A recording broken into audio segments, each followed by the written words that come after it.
All right, welcome back to the channel. Subscribers, Errol Spence Jr. is making his return to boxing. And also some people have been making comments about the way that his mouth sound and whether he was not quite right in the interview with Brian Kenny. I actually spoke with somebody in his camp, so I'm going to let you know what they had to say about that. And also, we're going to talk about his next fights that can be coming up. And more than likely, it's not going to be a fight. I don't believe, this is my speculation, I don't believe it's going to be a fight that necessarily people want to see. But let's talk about that in this video.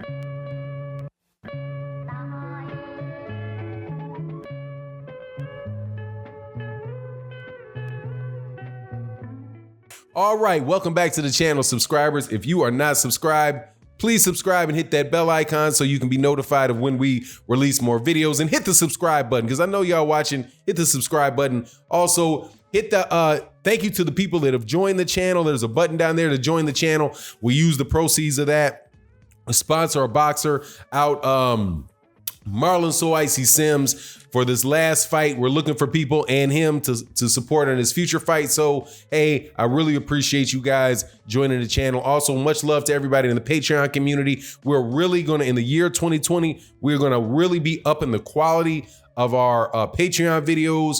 And you guys are going to get a huge bang for your buck over there on Patreon. So thank you so much. Also, check out the live streams we do Monday through Friday. OG Boxing Talk on Sunday. Make sure you're there 8 a.m. Central Standard Time with me and my co-host Blood Boxing and the rest of the panel. Let's holler about Errol Spence Jr. Okay, so first things first. I Papa freaks all the honeys. Man, I'm sorry, man. I'm a goofball. I love that line from Biggie Smalls. So first things first. Errol Spence. I talked to somebody in this camp and who was in my comment section, who was listening to the conversation going on about Errol Spence and people saying that Errol Spence didn't quite sound right because, when he was in the interview with Brian Kenny. So let me clarify what it was and why he sounded like that. It was the fact that he had dental surgery and he's still waiting for the dental surgery to be completed. So he had, in this accident, he had damage to his teeth. He had teeth replaced, and they went in and they did dental work now. And the first portion of the dental work is completed. He still has a second portion of the dental work that still needs to be completed. And as a result, he has some things in his mouth that are temporary right now and not the finished product. So as a result, his voice does not sound the same. He's not speaking. The speaking does not sound the same as it will when the surgery is already all complete and his teeth are fixed and all that good stuff. So they reached out to me. I talked to them. They reached out to me. They wanted to make sure that people understood what the sound is that you heard when he interviewed with Brian Kenny. Okay, so that is pretty much right out of the horse's mouth. So you guys can just live with that. Now, I personally think that you guys should already known that the guy was in a horrific accident. He's standing there, he's walking, he's talking, right? He's still got some bruising on his face. He's got some cuts that you can see, but the guy is actually standing and walking around. And he said that he's going to be fighting. He's ready to go. There's no health issues. And my thought is, why would he lie? Why would he just make that up just for the sake of just making it up? And his camp is just going to throw him out of there throw him out there back into training and all that stuff if he's not ready? Like, I don't understand why people wouldn't just take him at his word. But anyway, people don't take him at his word, and it is what it is. But I thought I would let you guys know what they told me was the issue with the way that his voice sounded in the Brian Kenny Brian Kenny interview. Now, there's something that was said in the Brian Kenny interview on Fox this weekend with before the Jermell Charlo versus Tony Harrison fight that I don't really think is going to pop off. This is my opinion, right? Just purely my opinion. Now, Errol Spence Jr. said that he wanted to get back in late spring, early summer. He didn't really sound like he knew exactly when the date was going to be, but early summer, which is like basically 6 months off, right? And he said that he doesn't want to tune up. What he wants is he wants to go right to Danny Garcia and Manny Pacquiao. So I suppose he's like, if you can't immediately fight Manny Pacquiao, he wants to fight Danny Garcia and get it popping. Now, the one fight that I do not believe is going to happen is the Manny Pacquiao fight. I think that you can just forget about that. Okay, I don't believe Manny Pacquiao has any intention on fighting Errol Spence Jr. unless it is his absolute last fight of his career and he is wrapping it up. Now, also, the fact that there is an Errol Spence Jr. fight with Manny Pacquiao that's on the table for Manny Pacquiao is something that the PBC might be holding out and dangling as a carrot for Manny Pacquiao for him to re-sign with the PBC. Because my understanding is, or at least what I got from Eddie Hearn, you gotta take it with a grain of salt. It came from Eddie Hearn. However, he's saying that Manny Pacquiao only has a couple fights left on his deal. So that might be something that Errol Spence Jr., because PBC might want to stretch out to, a fight after that to get Manny Pacquiao to re-sign if they're into that type of manipulative Bob Arum type of contract negotiation stuff. And I have no reason to believe that they are. But hey, man, it's boxing. You never know what's going to happen. But I don't think that Manny Pacquiao is going to actually make that fight. Definitely not next with Errol Spence Jr. I think that's something that's a 2021 fight. Also, there's two mandatories, okay? Danny Garcia is the WBC mandatory, but Errol Spence also has another mandatory with the IBF. The last time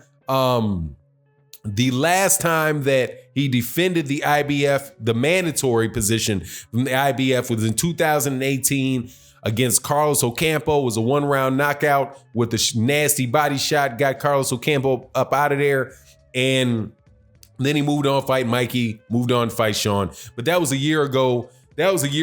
So he has that coming up. And the mandatory for that is a guy named, let me try to pronounce this correctly, Kuratulo Abukakarabarararov. I'm not even gonna lie, man. It's the Punisher, dog. I have got to try to learn to pronounce these Eastern European names. But he goes by the Punisher. He just fought Castillo. Collazo. He just fought Luis Collazo, and it was an entertaining fight, but Luis Collazo's absolutely done.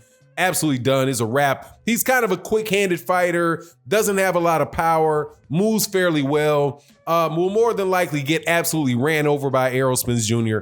So coming off this accident, I believe that there's going to probably be a push from somewhere. I can't tell you. It's just my gut feeling that there's going to be a push for Errol Spence Jr. to knock off a mandatory real fast, coming off that accident, getting his bearings in the ring, and then moving on with his next mandatory, which is Danny Garcia. And then from Danny Garcia, he can move to, I would love, after he got Danny Garcia, for him to go to get Terrence Crawford, because I think that's about that time, right? Get rid of Kakarov as a mandatory, or what's his name? Abuka Karov off the video. Get the Punisher out of the way. Get the Punisher out of the way, and then punish the Punisher. Then beat Danny Swift Garcia, and I think that'll be a good fight, man. Danny Swift Garcia is not easy money on anybody. For anybody, I know a lot of people still hold Rod Salka, still hold Rod Salka against him, still hold Mauricio Herrera against him. But hey, man, Danny Garcia is a legitimate fighter, man. I'm a Danny Garcia fan. I got to get back on board with him. I think he's a good fighter. He definitely puts out the best. Gets the best out of people. His no-look left hook is extremely, extremely dangerous. He's a patient, skilled fighter. I like the guy as a fighter a lot. But Errol Spence Jr. can get rid of Danny Garcia and then move into the Terrence Crawford fight or the Manny Pacquiao fight, either one to get unification. But I think the unification fight we're looking at is around 2020, 2021, mid late part of 2021 for the unification fight between the division. If Terrence Crawford is still in that division, because I personally think that they're going to move Terrence Crawford up out of. Now, this is just speculation. Nothing's been told to me, said to me. just looking at the way that things have moved in the past. You've got guys like Jose Ramirez moving up, who's at 140 pounds. And I think that Terrence Crawford, and you got a WBO belt that's available at 154 pounds. Terrence Crawford has talked about moving up to 160 pounds. I believe maybe by that time he might already be at 154 pounds, because quite honestly, man, that is a top ranked type fake accomplishment that he can use. That, hey man, I got a belt at 140, I got a belt at 135, 140, 147, and 154. Never mind that he didn't fight anybody at 147, and he probably get up there at 154 and not really have to fight anybody but what, Teixeira, the winner of Teixeira or Brian Castano for the WBO 154 pound belt. You know, we'll see. Anyway, that's my thought on the matter. Just want to clear that up about Errol Spence Jr. Let me know what you think in the comment section. And with that, I'm out. Peace.